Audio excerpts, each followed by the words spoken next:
उसने सर्राफ साहब को बैठे उधर मुस्कुरा रहे मंद मन 250 ग्राम जलेबी दे दी।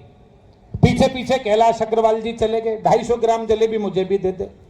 अच्छा उसे पता नहीं दोनों भाई एक दूसरे को जानते। थोड़ी देर में सर्राफ साहब बोले भी तेरे यहाँ भीड़ भाड़ बहुत है, इस भीड़ भाड़ के चक्कर में मैंने जो तुझे 100 रुपए दिए वो मत भूल जाना। तो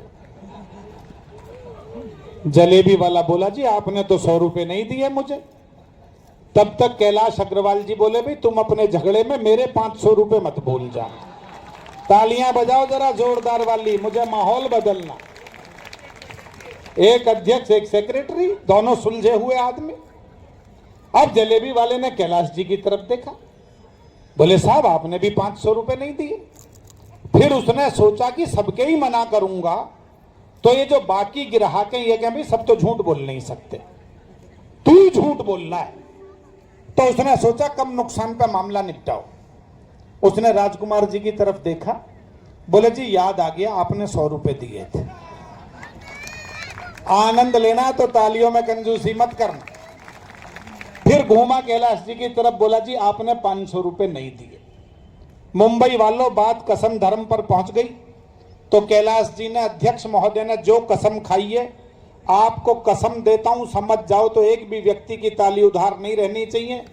कैलाश जी ने गंगा जी के घाट पर हाथ में गंगा जल लेकर कहा कि मैं गंगा जी के घाट पर कुंभ के मेले में हाथ में गंगा जल लेकर कसम खाकर कहता हूं जैसे पैसे उसने दिए वैसे ही मैंने भी दिए।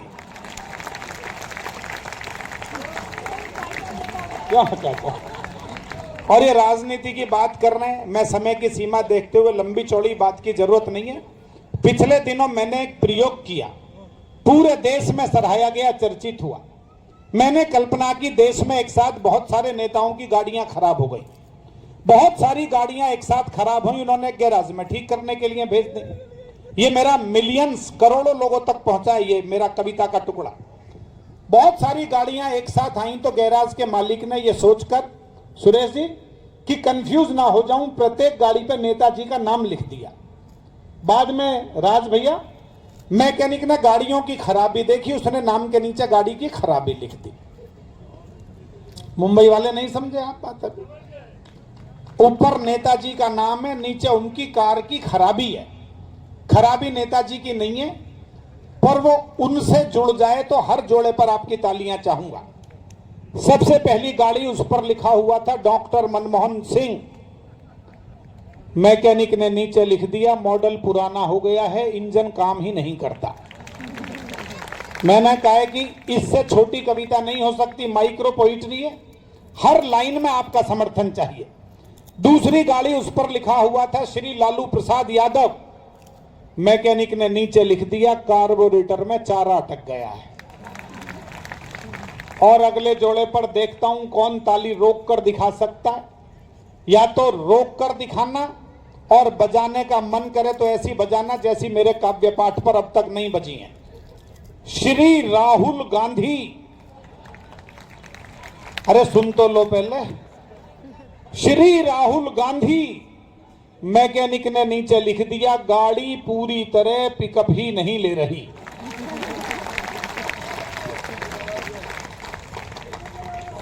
अब मैं दिल्ली से आया हूं, ये जोगी जी रास्ते में झगड़ा करते जाएंगे मेरे से कि दिल्ली वाले के बारे में बताया नहीं, उसका नाम आजकल तिहाड़ी लाल हो गया। श्री अरविंद केजरीवाल, पेट्रोल की टंकी में पानी भरा हुआ है। ये सुदीप भोला ने कल पंक्ति सुनी तो बोले अब इसको बदल दो, ये कर दो, पेट्रोल की टंकी में दारू भरी हुई है और गाड़ी भी भगवंत मान ड्राइव कर रहा। एक्सीडेंट तो होना सुनिश्चित है। अगला जोड़ा सुनिएगा जिसे जोड़ने के लिए बहुत आपको आनंद आएगा। मैंने ये जोगी जी के साथ मैं कलकत्ता गया था। जितने बड़े प्रोग्राम होते हैं उनमें जोगी जी और मैं साथ ही रहते हैं। मैं कलकत्ता गया था, मैंने वहां सुनाया तो 1500 लोगों ने सीट से खड़े होकर तालियां बजाई। बाद में सुरेश जी कम से कम 100-150 लोग मिलने आए। बोले सर एक पंक्ति में इससे बारीक बात नहीं हो सकती, मनोविज्ञान समझ जाओ तो फिर आशीर्वाद में कंजूसी मत करना। माननीय ममता बनर्जी। मैकेनिक ने नीचे लिख दिया गाड़ी स्टार्ट होते ही गर्म हो जाती है।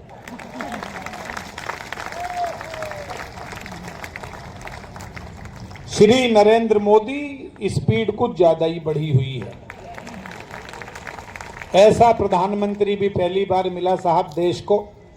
नाश्ता एक देश में करता है, लंच दूसरे में, डिनर तीसरे में, और फिर पूछता है भाई और बहनों अब और कहां चलना।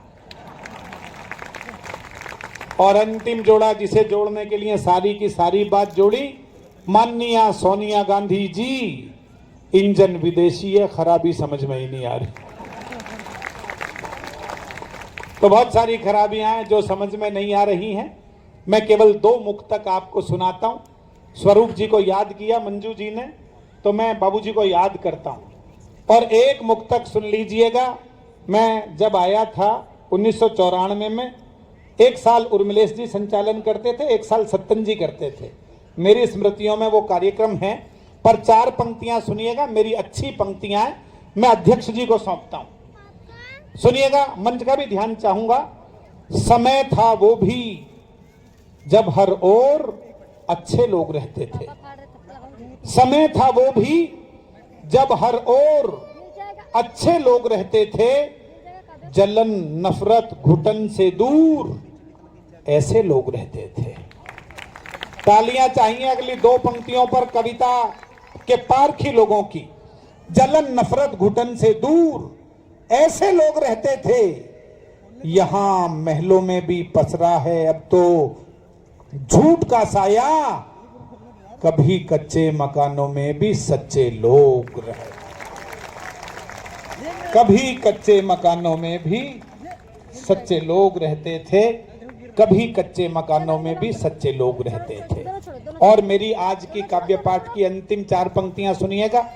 मुझसे कोई कहे कि अपनी जिंदगी की सर्वश्रेष्ठ 4 पंक्तियां बताइए, तो वो अंतिम 4 पंक्तियां आपको सौंपता हूं, भेंट करता हूं। मेरी बिटिया MBBS फाइनल में पढ़ती है दिल्ली एक मेडिकल कॉलेज में। उसने ये अपने लिखने की टेबल के ऊपर छाप रखी है। और मुंबई वालों, देहरादून में एक यूनिवर्सिटी है, ग्राफिक एरा डीम्ड यूनिवर्सिटी, उसके कुलपति ने 250 बोर्ड मेरी पंक्तियों के यूनिवर्सिटी में लगवा रखे हैं। वो 4 पंक्तियां सुनिएगा, रिकॉर्ड करके बच्चों तक पहुंचाइएगा। मैं विश्वास दिलाता हूं यदि हर बच्चा इन 4 पंक्तियों को याद कर लेगा, जीवन में कहां पहुंचेगा ये तो उसकी ईमानदारी बताएगी, लेकिन डिप्रेशन का शिकार नहीं होगा। अंतिम 4 पंक्तियां सुन लीजिएगा जो जनता की पुकार में मुझे सुनानी चाहिए। और राज भाई को सौंपता हूं। राज भैया, मेरी जिंदगी की 4 कीमती पंक्तियां सुनिएगा। जाने कितने अनुभवों का है यही बस सार अंतिम। जाने